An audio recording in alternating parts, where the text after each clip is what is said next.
The Catholic Church is entering a new era after Pope Francis approved priests to bless same-sex couples.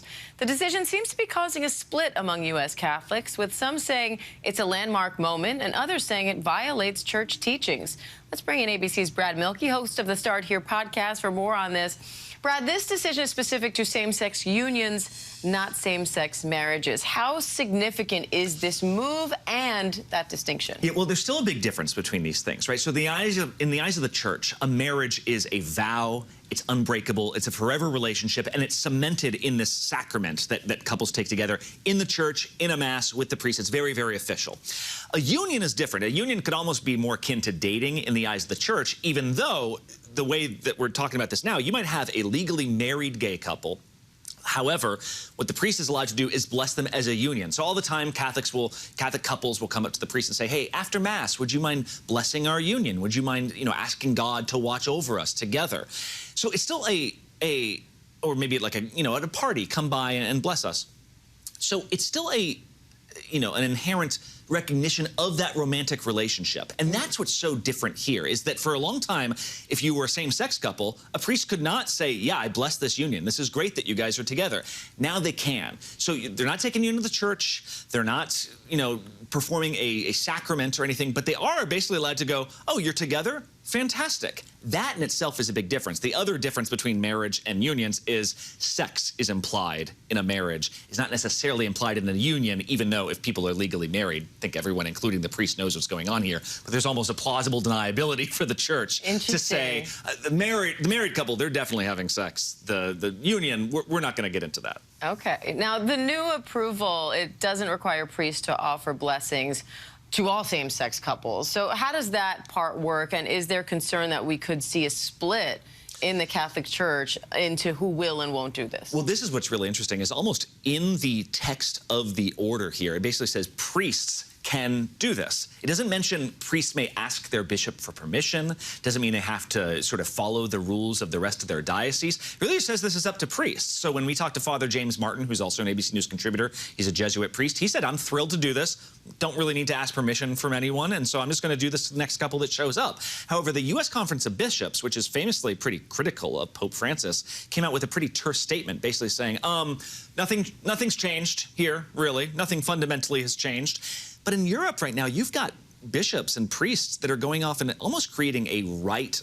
It's not quite a sacrament, but like a very official-looking union process for couples. That almost goes beyond what this order is okaying here. So there are priests looking to go much farther than this right now. And this is kind of this half measure. And frankly, some priests are worried that there could be confusion. What are we allowed to do? What aren't we allowed to do? Who are we allowed to support here? I also, before I let you go, I want to ask you about this big controversy in the world of text messaging and iMessaging. There's a patent dispute, the green bubbles and the blue bubbles, and a lot of back and forth here. So can you break this down for us? Yeah, okay. So, Diane, if you have an Apple phone, right, an Apple device, you know that your text to other Apple users show up blue, right? And that is because Apple has this program called iMessage. It's proprietary to Apple. Basically means you're allowed to, send quick reactions and all these little things, send videos and photos very easily. Crucially, it's also more secure. It's more encrypted. And if you've ever been in a group chat with Apple users, but then an Android user joins in, ruins everything. Ruins everything for everyone. And the reason for that is not just that the Android user's text will show up green. That kind of highlights the distinction that we're talking about. But the difference is it all goes back to this much more basic system called SMS, like what you'd have on your Nokia back in the day. That text messaging, that is now what your whole group is doing, because the Android user is out of this loop. So what this Android company did, and Androids are very famous for being a little bit more experimental, very innovative.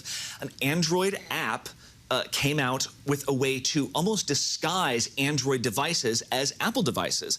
In the software, it almost shows up as an Apple device. So now, not only are texts showing up blue, but they're all able to be encrypted. They're all like everything finally worked. So you can like the text you with can the put heart instead of it saying so-and-so likes the text. That's and you can leave a group chat.